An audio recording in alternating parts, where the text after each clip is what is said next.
नमस्कार। BSc part first की physical chemistry की चैप्टर सॉल्यूशन में पिछले 2 लेक्चर्स में हमने आइडियल और नॉन आइडियल सॉल्यूशन और यूनिट्स ऑफ कंसंट्रेशन की स्टडी की थी। इसी क्रम में आज हम कॉलिगेटिव प्रॉपर्टीज या अणुसंख्य गुणधर्मों की स्टडी करेंगे। कॉलिगेटिव प्रॉपर्टीज किसे कहते हैं, अणुसंख्य गुणधर्म किसे कहते हैं?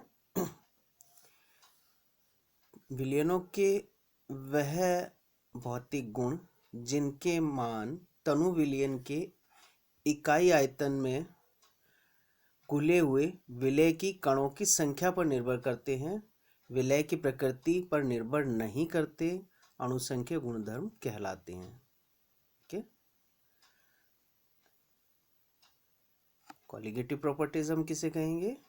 Colligative properties are those properties of dilute solution which is depends on number of particle of solute dissolved in solution is known as colligative properties. Colligative properties को हम डेमोक्रेटिव प्रॉपर्टीज भी कहते हैं।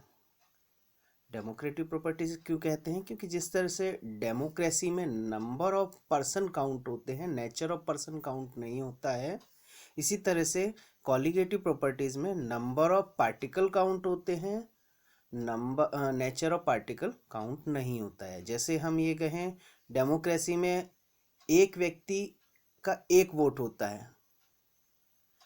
अब चाहे वो व्यक्ति डॉक्टर हो, चाहे इंजीनियर हो, चाहे व्यापारी हो, चाहे स्त्री हो, चाहे पुरुष हो, तो व्यक्ति की प्रकृति पर निर्भर नहीं है, 1 पर्सन 1 वोट। तो इसी तरह से कॉलिगेटिव प्रॉपर्टीज भी पार्टिकल्स की संख्या पर निर्भर कर रहा है, नेचर पर निर्भर नहीं कर रहा। इसलिए हम कॉलिगेटिव प्रॉपर्टीज को डेमोक्रेटिव प्रॉपर्टीज भी कहते हैं।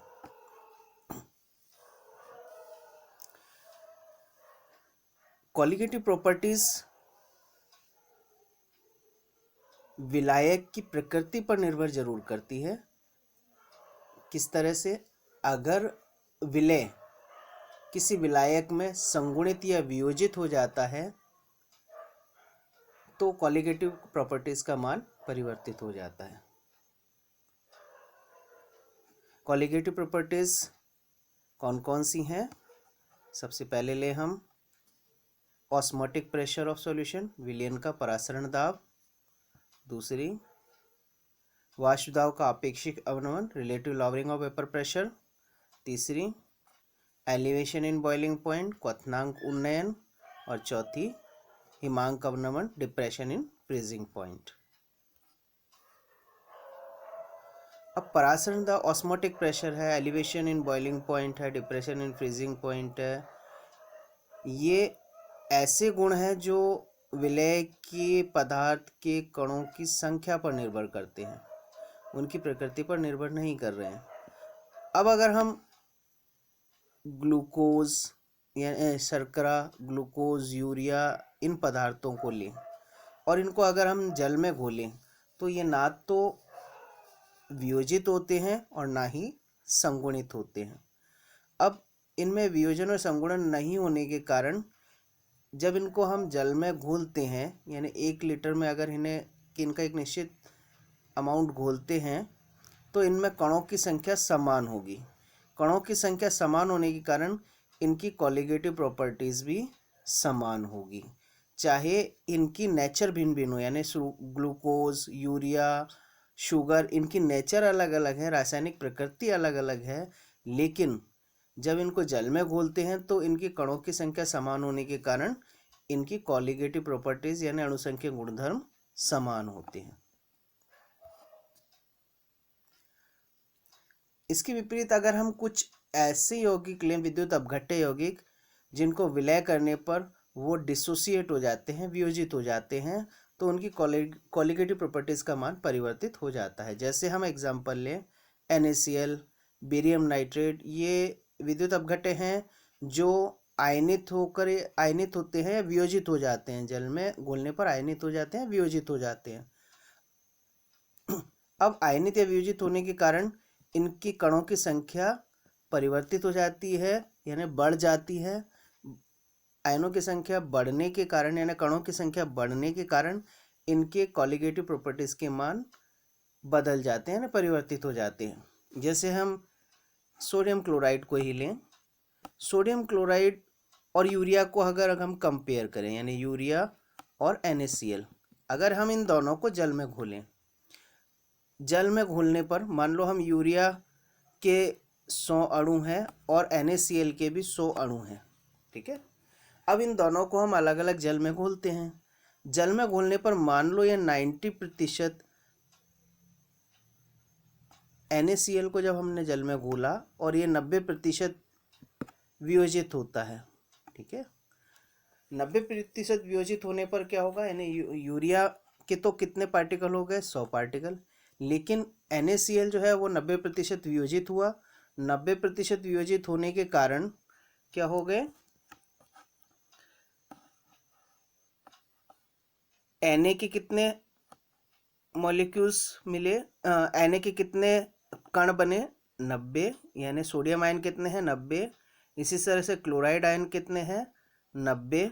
और 10% जो है NaCl अवियोजित रहा, क्योंकि 90% ही वियोजित हो रहा है, तो 10% NaCl वियोजित रहा। तो NaCl के कण कितने हो गए, 10।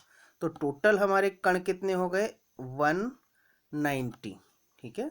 यानी 10 सोडियम के कण, 90 सोडियम के कण, 90 क्लोराइड के कण, और 10 जो NaCl अवियोजित रहा उनके कण, ठीक है।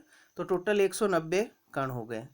अब यूरिया के कंपैरेटिवली यूरिया के कण कितने थे, 100, और NaCl के कण कितने हो गए, 190।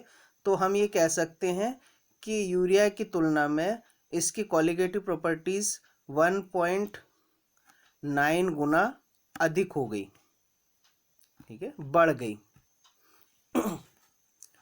इसी तरह से अगर हम बात करें बेरियम नाइट्रेट की, बेरियम नाइट्रेट मान लो 80% वियोजित होता है, ठीक है। 80% वियोजित होने के कारण बेरियम आयन की संख्या कितनी हो गई, 80, ठीक है। यह बेरियम के कण हो गए 80, नाइट्रेट के कण हो गए हमारे 2 × 80 = 160, ठीक है।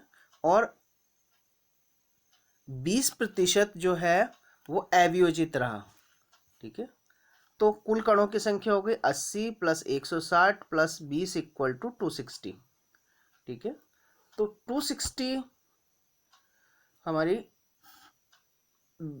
बेरियम नाइट्रेट को जब हम जल में घोलते हैं तो कणों की, और वो 80% वियोजित होता है, तो कणों की संख्या 260 हो गई, जो कि यूरिया से 2.6 गुना अधिक है, अर्थात 2.6 गुना कॉलिगेटिव प्रॉपर्टीज बढ़ जाती है। तो इस तरह से कॉलिगेटिव प्रॉपर्टीज जो है वो कणों की संख्या पर निर्भर करती है। अगर हम ऐसा अणु जो लें जो संयोजित होता है, एसोसिएट होता है, जैसे हम एसिटिक एसिड लें, एसिटिक एसिड को जब हम बेंजीन में घोलते हैं तो ये डाइमर बना लेता है, यानी एसिटिक एसिड के 2 अणु डाइमर बनाकर एक अणु में परिवर्तित हो जाते हैं। तो कणों की संख्या पहले 2 थी, अब घट के कितनी हो गई, 1। अब मान लो एसिटिक एसिड 80% संगुणित होता है, ठीक है। 80% संगुणित होने का मतलब है 20% 20 अणु तो एसिटिक एसिड के रहते हैं, प्लस 80 अणु जो है वो संगुणित होकर डाइमर बना लिए। तो टोटल अब अणु कितने हो गए, 40। तो इसका मतलब है कणों की संख्या 20 + 40 = 60, ठीक है। तो यह यूरिया की तुलना में अब कितना हो गया, 0.6 गुना कम हो गया, ठीक है। यानी इसकी जो कॉलिगेटिव प्रॉपर्टीज है वो घट गई, कम हो गई। अब हम एक एग्जाम्पल, हम एक क्वेश्चंस के थ्रू कॉलिगेटिव प्रॉपर्टीज को और एक्सप्लेन करें। जैसे 0.1 m शर्करा का हम जलीय विलयन बनाए, 0.1 m सोडियम क्लोराइड का जलीय विलयन बनाए, और 0.1 m बेरियम क्लोराइड का जलीय विलयन बनाते हैं, और ये मानते हैं कि जो वैद्युत अपघट्य है वो पूर्ण रूप से आयनित होते हैं। यहाँ वैद्युत अपघट्य हमारे कौन कौन से हैं, सोडियम क्लोराइड और बेरियम क्लोराइड, तो पूर्ण रूप से आयनित हो जाते हैं। तो पूर्ण रूप से आयनित होने का मतलब है NaCl पूर्ण रूप से विघटित होकर Na+ और Cl- बना लेता है। इसी तरह से बेरियम क्लोराइड भी पूर्ण रूप से विघटित होकर Ba2+ और 2Cl- आयन बना लेता है। अब अगर हम ये कहें 1 मोल यानी 1 m में कणों की संख्या कितनी है, n, तो 0.1 m में कणों की संख्या कितनी हो जाएगी, n/10। ठीक है, तो क्योंकि शर्करा का विलयन अवियोजित रहता है, यह विद्युत अपघट्य नहीं आता है, अवियोजित रहता है, तो 0.1 m में 0.1 m शर्करा विलयन में कणों की संख्या कितनी हुई, n/10।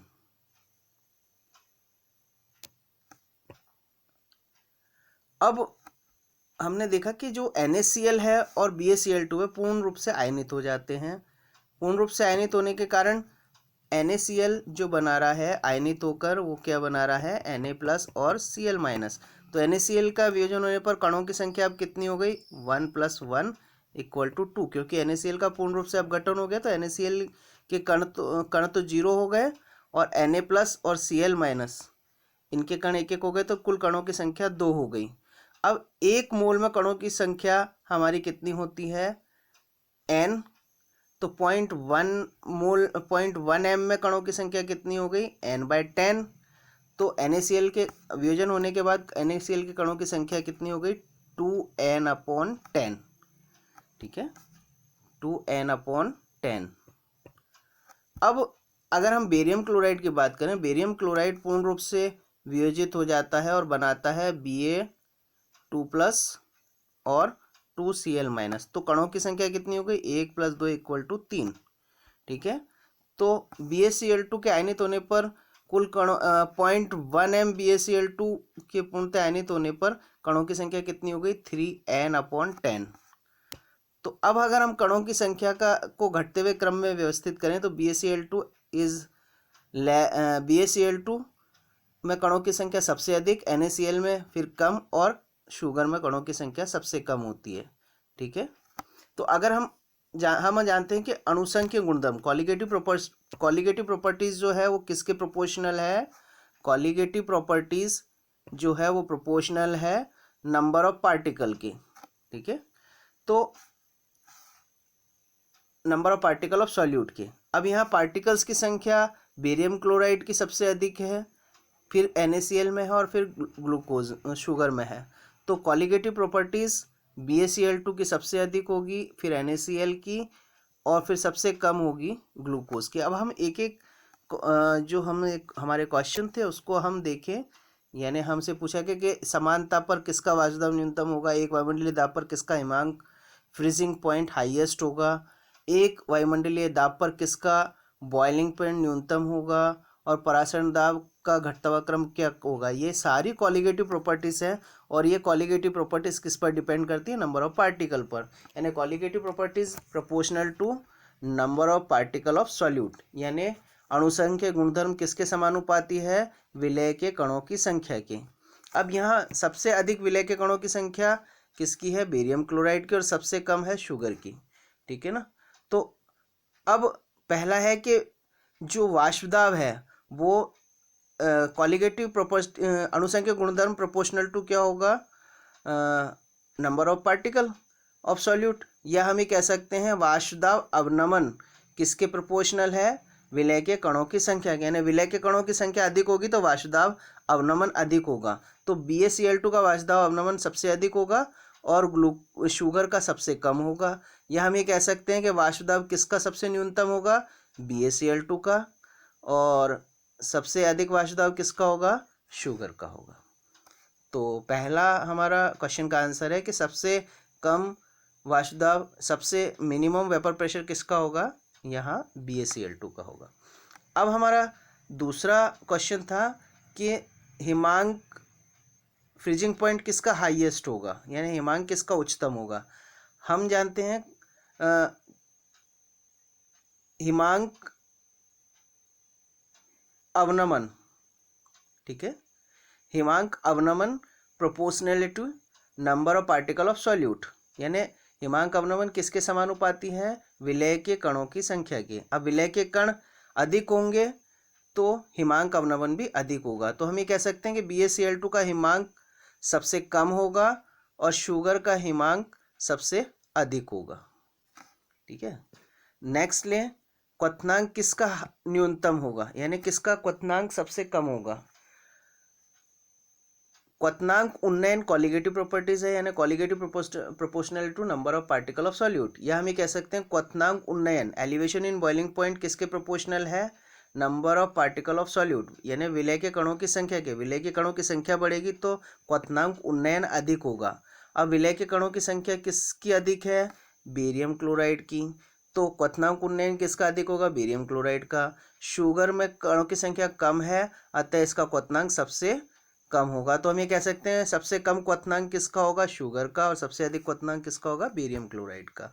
अगर हम ऑस्मोटिक प्रेशर की बात करें तो osmotic pressure proportional to number of particle of solute, यानी विलय के कणों की संख्या किसके समानुपाती है? परासरण दाब के। यानी कणों की संख्या अधिक होगी तो परासरण दाब अधिक होगा। यहाँ बेरियम क्लोराइड के कणों की संख्या अधिक है और शुगर के कणों की संख्या सबसे कम है। ठीक है, तो परासरण दाब का क्रम क्या होगा?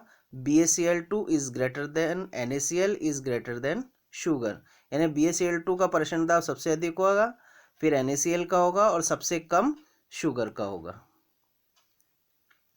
तो इस तरह से हम कॉलिगेटिव प्रॉपर्टीज के आधार, कॉलिगेटिव प्रॉपर्टीज और number of particle of solute के बीच रिलेशन बता सकते हैं। Thank you.